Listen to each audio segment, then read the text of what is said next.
মানে যখন আমি লাগাই তখন মানে সবাই বলছে যে পাগল লাগাছে। আচ্ছা, এর বাস্তবতা এটা মানে অনেক গালিও পারছি শুনছি।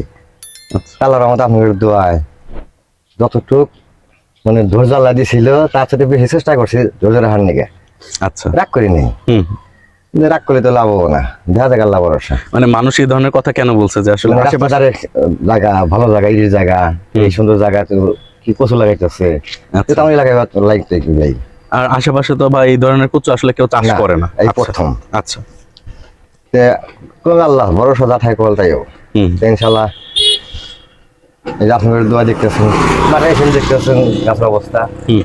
আমার ইনশাল্লাহ সপ্তাহে 5 মণ 6 মণ 5.5 মণ করছি। সপ্তাহে আপনি হচ্ছে এই 22% জায়গা থেকে 5 মণ 5.5 মণ পর্যন্ত উঠাইছেন? 6 মণে উঠছে। আচ্ছা আচ্ছা, মানে সর্বপ্রথমে মানে এই 10 থেকে 15 দিন পার হওয়ার পরে তারপরে আমার 6 মণ দাঁড়িয়েছিল। আচ্ছা, মানে তখন গাছের পুরা বয়স, পুষ্টি বয়স। আল্লাহর রহমতে এই যে তুলতে আস্তে আস্তে কচু এসে গেছে, আমি কচু বেশি করতেছি। 3 বিঘা ইরিদানে বা 4 বিঘা ইরিদানে আমার জ্বালা না হয়েছে, তাতে তারপরে 22 টাকা আমার বেশি লাভ হয়েছে।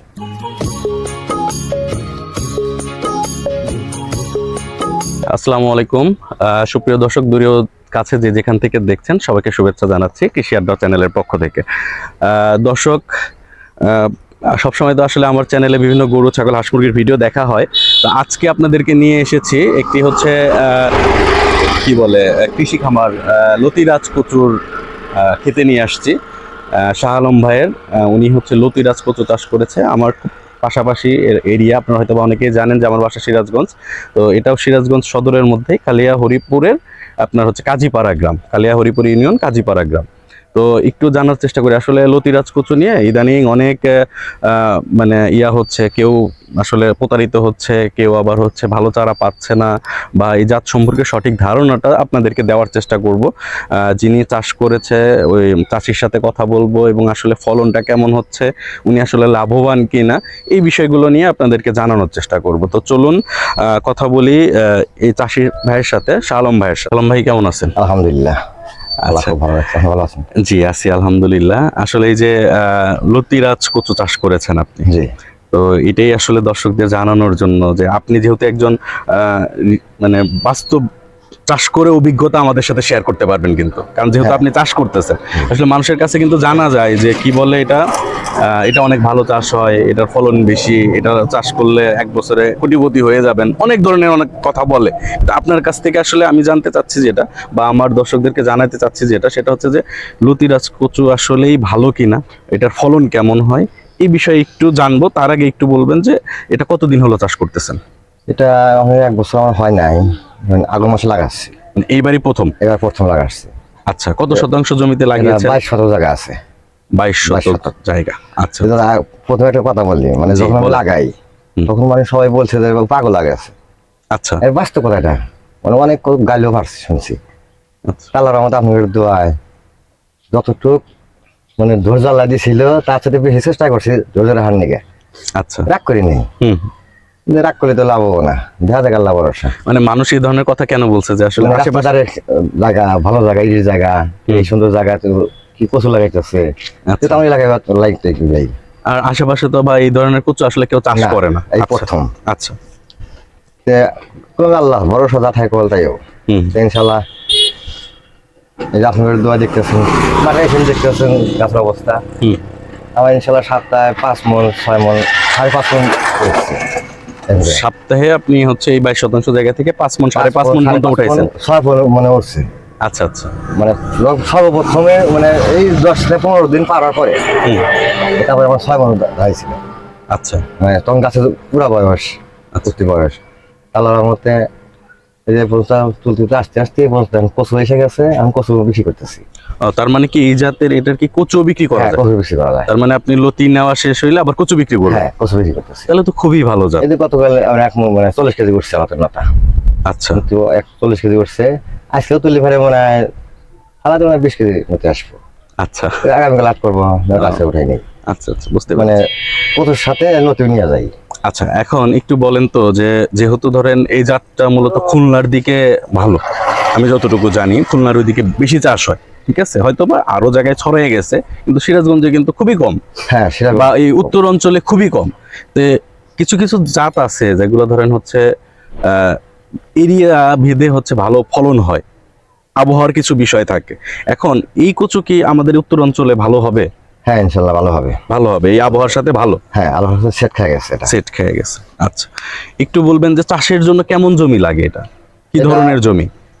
আপনি যে কোনো জমি হলে চলে, মানে ছায়া যেন না থাকে।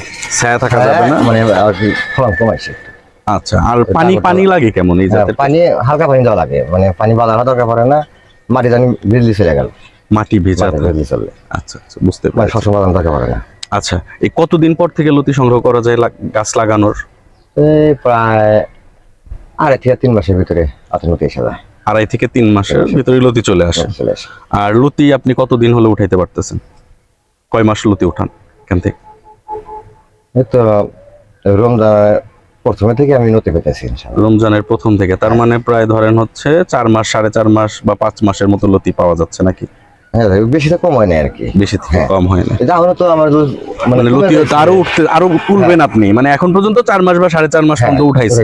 আচ্ছা, একটু বলবেন যে আসলে মানে আমাদের এই অঞ্চলে মানুষ তো ধান চাষের প্রতি মানুষের একটা ঝোঁক আছে, আকর্ষণ বেশি। আকর্ষণ বেশি। হয়তো অন্যান্য সবজি দুই একজন করে, কিন্তু বেশিরভাগই মানুষ ধান চাষ করে।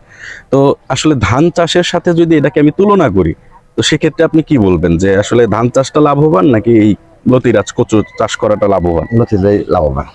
কারণ আমি কি কারণে বললাম, দেখেন ধান কিন্তু আমরা লাগানোর পরে দীর্ঘ 3 মাস সেটাকে পানি দিতে হয়, পরিচর্যা করতে হয়, সার দিতে হয়, হ্যাঁ, তারপরে ধান আসে। হ্যাঁ 4 মাস পরে। 4 মাস পরে ধান আসে। তো এটাও যেহেতু এই কিছু পানি দেওয়া, সেচ দেওয়ার বিষয় আছে, মানে মোটামুটি পরিচর্যা কিন্তু একই রকমই বলা চলে। হ্যাঁ, সেক্ষেত্রে একই, আসলে আপনি একটু একটু মানে নিজের যেহেতু ধানি জমিও আছে, আবার যেহেতু কচুও লাগাইছেন, তো সেক্ষেত্রে আসলে কোনটা ভালো বা কোনটার আসলে লাভটা কেমন হয়? লাভ দাদা আমার 3 বিঘা ইরি ধানে বা 4 বিঘা ইরি ধানে আমার জ্বালা না হয়েছে, তার সাথে আমার 22 টাকা আমার বেশি লাভ হয়েছে। মানে 3 বিঘা ধানে যে পরিমাণ লাভ না হয়, তার সাথে এই 22% জমিতে তার চেয়ে বেশি লাভ বেশি হয়েছে। ভালো আছে। তো মাশাআল্লাহ, খুবই ভালো। হ্যাঁ আমাদের দোয়া ইনশাআল্লাহ, দোয়া করেন। না, তা তো অবশ্যই, দোয়া তো অবশ্যই থাকবে। আচ্ছা, এখন একটু বলবেন আমাদেরকে যে এই সিজনে এখন পর্যন্ত কত টাকা বিক্রি করেছেন, একটা আনুমানিক যদি ধারণা দিতেন আমাদেরকে 22% জমিতে। তো ইনশাআল্লাহ আশা করি যে কচু বাদে 60-65 হাজার টাকা মতো আল্লাহ। কচু বাদে 60-65 হাজার টাকা বিক্রি করছেন, তার এখন সামনে তো আরো বিক্রি করবেন, হ্যাঁ, আবার বিক্রি করব। কচুগুলো সবগুলো বিক্রি হ্যাঁ। হবে, আবার চারাও বিক্রি হবে। চারা বিক্রি হবে। আচ্ছা, ঠিক। আপনি তো চারা কি বিক্রি করতেছেন এখন? এখন করি নাই, মানে আমি করবো আর কি, মানে এখন সময় আসতেছে। সময় আসতেছে। আচ্ছা আচ্ছা, তো আপনি এই চারাগুলা কিভাবে বিক্রি করবেন একটু যদি বলতেন। মানে অনেকে হয়তো বা চারা নেওয়ার চিন্তা ভাবনা করবে, বা এই ভিডিওটা দেখে বলবে যে ভাই চারা নিতে চাই, তো সেক্ষেত্রে আসলে কিভাবে চারা দিতে পারেন? দাদা আমার মনে মানে দয়া বেশি, তো ময়া বেশি, মানুষের দুঃখ দেখলে আমি সহ্য করতে পারি না। আচ্ছা এখন আমার মানে আমার ফুয়াতই আনছিল 300 চারা আনছিল 1050 টাকা দিয়ে। আচ্ছা, তখন ওটা যদি দূরে থাকি তাহলে তো মানুষ তো মানে ভয় পাইবো, এত টাকা চারা লাগতেছে তাহলে আমি লাগাবো কেবলে। আচ্ছা, আমার কথা যদি মানুষ জানে উপকার পায় আমার দ্বারা, আমার একটু ক্ষতি হোক তাতে আমার সমস্যা নেই। আচ্ছা, এই মানুষজন নিয়ে কয় না অমুকের দ্বারা আমাকে উপকার হয়েছে, আমি চারা যদি আমি মানে বেশি দাম দেই, দূরে দেই, তাহলে আমি ভয় পাইবেন। হুম, আমার ভয় কোনো কারণ নাই। আচ্ছা। আমার 2.5 টাকা বা 2 টাকা ফিস হলে আমি চারা দিয়ে দেবো, যাতে আচ্ছা, ভয় এখন না পায়। বিষয় হচ্ছে কি, ধরেন অনেকে তো সিরাজগঞ্জের ভিতরে থাকবে না, দূরে থাকবে, তো সেক্ষেত্রে কি পাঠিয়ে দিতে পারবেন আপনি? হ্যাঁ তা পারবো। আচ্ছা, একটু এই যে লতিগুলা দেখি, ওই যে ভাইয়ের লতিগুলা উঠায় নিয়ে আসছে, মানে লতি কিন্তু খুবই সুন্দর। হ্যাঁ সবুজ, একদম সবুজ। আচ্ছা, এগুলো তো ওই যে গলা টলা ধরে না, না, তো কোনো না, কোনো সমস্যা নেই না, এগুলো? আপনার নথি গলা ধরবে না, কচু গলা ধরবে না। আচ্ছা আচ্ছা, না তারপর খুবই ভালো, এবং আমি কচু উঠাইছি তো ফ্রেশ, একদম একদম ফ্রেশ। এই যে হাটে আমি কচু নিয়ে নথি নিয়ে যাই, আচ্ছা। ইনশাল্লাহ যতই নথি আসুক আমারও না ফোন তো বিক্রি করতে পারে না। আচ্ছা আচ্ছা, আমি এদিকে আলাদা খুব সুখী আছি। আচ্ছা ঠিক আছে শালম ভাই, অনেক ভালো লাগলো, কারণ আমি আসলে চাচ্ছিলাম কি যে একজন প্রকৃত যিনি কৃষক, যিনি চাষ করে লাভবান হয়েছে, এরকম কারো বিষয় আসলে মানুষকে জানাইতে, কারণ সত্য জিনিসটা হ্যাঁ, যেন জানান দরকার। মানুষ জানুক। এখন ধরেন অনেকে কি করে, ওই লতিরাজ কচু বইলা অন্য জাতের কচুর চারা বিক্রি করতেছে, এই ধরনের সমস্যা আমি শুনছি। তো এই জন্য আসলে একটু এই বিষয়টা ক্লিয়ার করলাম। তো ঠিক আছে ভাই, ভালো থাকবেন। আসলে খুবই ভালো। আর কেউ যদি আসলে চারা নিতে চায়, বা ওই যে কি বলে এটারে, মানে ছোট কচুগুলো নিতে চায়, সেক্ষেত্রে একটু যে কচুটা ভালো, যেটা লাগাইলে মানে তার ফলন ভালো হবে, এবং আপনি যেহেতু চাষ করছেন, আপনি তাকে কিন্তু একটা পূর্ণাঙ্গ পরামর্শ দিতে পারবেন দেখেন দাদা, কিভাবে পরিচর্যা এই যে করবে। কটা নথি ভিতরে এটা একটা নথি, এটা একটু চিকন, হ্যাঁ এটা কিন্তু ভালো না। এটা ভালো না। না। আচ্ছা আচ্ছা। আর আমি যাকে দেই এটা বাদে দিব। ও আচ্ছা আচ্ছা আমার ক্ষতি হয়েছে, আমি তার জন্য ক্ষতি করবো না। আচ্ছা আচ্ছা, বুঝতে পারছি। এর কচু নাই। তো ঠিক আছে, এটার কচু হবে না? না, আচ্ছা আচ্ছা এটা কচু হবে, নতি হবে। আচ্ছা। আর আপনাকে আমি যেটা বলতেছি যে আপনি একটু সার্বিক পরামর্শ দিবেন। অনেকে হয়তো আপনার কাছ থেকে হ্যাঁ, চারা নিবে আসলে। না, কিন্তু তারপরেও একটু পরামর্শ দিবেন। প্রথম বলে তার সাথে আমি যাই, হ্যাঁ তাকে আমি প্রথম দিন লাগা দিয়েছি, দেখা দিয়ে আসবো। আচ্ছা, তাহলে খুবই তাহলে ভালো। কোনো সমস্যা নেই। আপনার সাথে কথা বলে ভালো লাগলো, আপনি খুব আন্তরিক মানুষ। ঠিক আছে, দর্শক আপনাদেরকে আসলে একটা স্বচ্ছ ধারণা দেওয়ার চেষ্টা করছি। আর ওনার সাথে কথাবার্তা বলে আমার কাছে মনে হয়েছে উনি একজন ভালো মানুষ এবং হচ্ছে কৃষি বান্ধব মানুষ। মানে যারা আসলে নতুন উদ্যোগ নিতে চায় তাদের জন্য, উনি যেহেতু একটা প্রতিবন্ধকতা ফেস করছে, অনেকে ওনাকে বলছে পাগল এই সেই, তো আপনার প্রবলেমটা উনি ভালোভাবে বুঝবে এবং আপনাদেরকে ভালোভাবে হেল্প করতে পারবে। তো দর্শকরা ভালো থাকবেন, আসসালামু আলাইকুম।